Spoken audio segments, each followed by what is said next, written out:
We have a particular liking for the Hyundai i30 sedan with its striking outward design. Now, Hyundai also make an i30 hatch, but that's much more subdued. It's not nearly as bold. But that hasn't stopped their marketing and PR department waxing eloquently about its features. So to do this road test, which we're doing on the hatch today, we have brought along a dictionary, and an encyclopedia, because apparently there's something to do with Greek mythology. Now, the sales for the i30 have been down significantly so far this year, but they tell me that's to do with supply issues, and we'll talk to their general manager of communication. Actually, the hatch is no, in its base form, in its base 2 litre form, is no longer on sale. Right. So we're now selling a mild hybrid version of the hatch, which we actually import from Europe. The only car we now, other than the i30N hatch, which is the high-powered version, it's the only car we get out of Europe now, and it's slightly higher price point than the traditional i30s, where the 2 litre would start sort of below 25,000. This one's a little bit more expensive, but with that you get more performance and more equipment. I think that the two cars are very different for all sorts of reasons, not least because they were styled in different design centers by different people, and one of them you can think as being European and a Golf rival, which is the i30 hatch. The PD is the model name for that, and then the other one is the called i30 sedan in this country, but it's known as Elantra in the US and Avante in Korea. That was designed sometime later, running on a different, larger platform, and it was drawn by a guy called Luke Donkervolker, who's one of our chief designers. He was famous for the Lamborghini Gallardo, various other very nice-looking Lamborghinis, and you can see some of the stylish elements of the Lamborghini in the common i30 sedan that we sell here now today. You can definitely see the lines and strakes and design elements there that Luke is famous for. They're quite different in the way that they set about doing what they do for their individual markets, one being very much European focused and really zoning in on the Volkswagen Golf. The other one, as you say, for the Korean and for the US, North American markets, very much focused on cars like the Corolla sedan. They're quite different cars, but we're actually lucky to get both of them. The sedan is built in Korea for us, and the i30 hatch is built, as I say, in the Czech Republic in Europe. So we get small volumes of the hatch now out of Europe. We can't get too many of them. It's coming toward the end of its days, the hatch. It served us well since 2017, whereas the sedan is quite a bit newer and aimed at a different market. They've done a little bit of change to the front, not a lot. I believe this is a little bit more aerodynamic grille. It has this multi-lens approach to the headlights with a daylight running light, a bit like a boomerang. As you come around the side, there's not a lot of lines or creases to it. There's a waistline here, which is reasonably strong, but not like some of the other Hyundais that have more on the door on that. This has a sill that they've improved, but the most important point that you see from the side is the wheels. Now, these wheels are extremely detailed, I think is the better way to express it. They are, I think, omnidirectional. I think you've got to have them pointing in the right direction for when the car's going forward. And by the way, it does have a nice long bonnet to it. And I think the colour does make it come into its own a little as you get used to it. At the back, it is very traditional. The front is the busiest part of the design, but certainly not over the top. There's not a lot of room for the second row of passengers, and the front seats have strong bolsters on the side. Now, they help to hold you in while you're driving, but make swinging your legs in and out of the car a little difficult.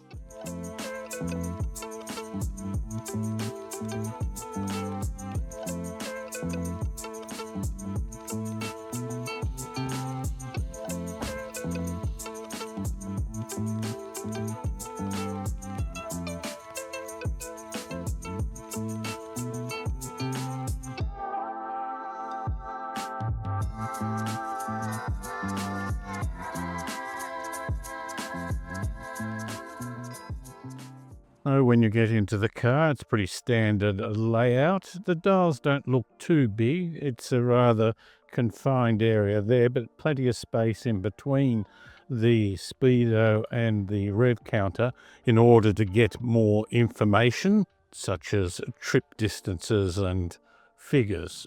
The set out here is, I'm very proud of, a 10.25-inch screen, infotainment screen, and it's not too tall, so it doesn't look too dominant.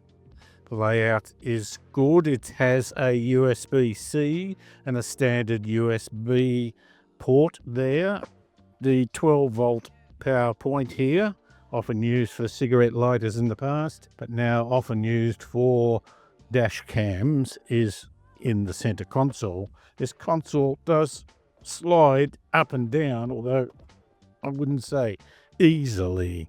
It's got an electronic parking brake. It does have heated seats, but not what has been in some top of spec Hyundais, which is cooled seats, which I think in Australia and for the environment we've just had, that is an excellent idea.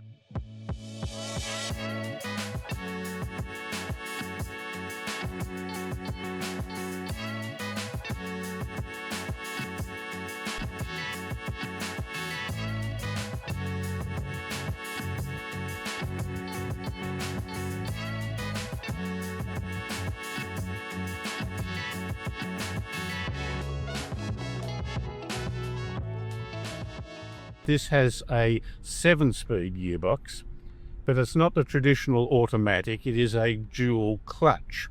And there's a bit of a difference, although in most drivings you won't notice.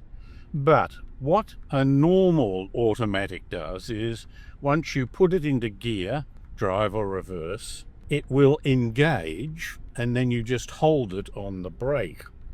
But with a dual clutch, when you put the gear lever into drive or reverse, it gets ready to engage.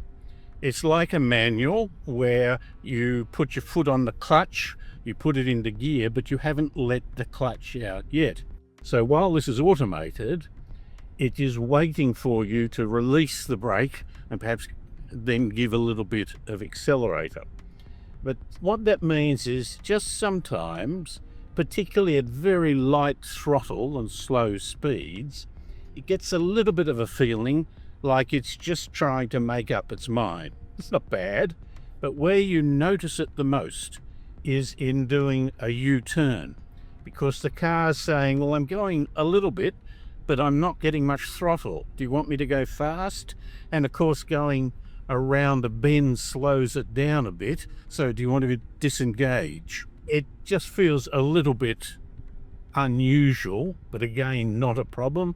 Just something to be aware of. See, it's hesitating. I touch the accelerator, then it engages. I touch the accelerator and then it engages.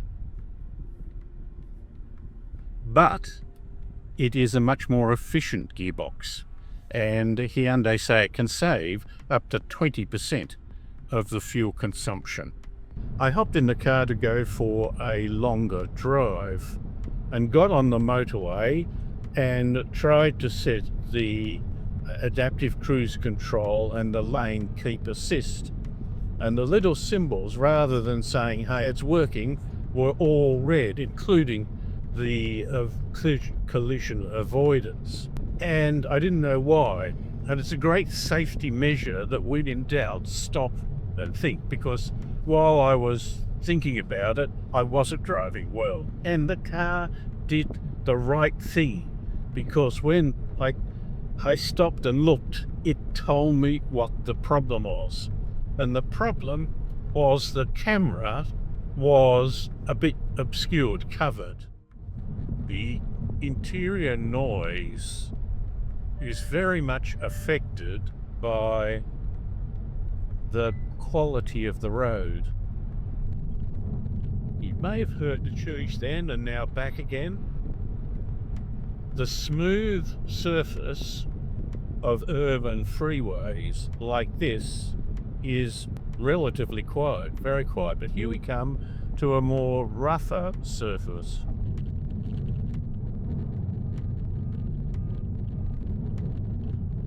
It's a little disappointing because at speeds of 110 kilometres an hour, where allowed on a motorway, if you get that coarser surface, the noise level does become a bit intrusive.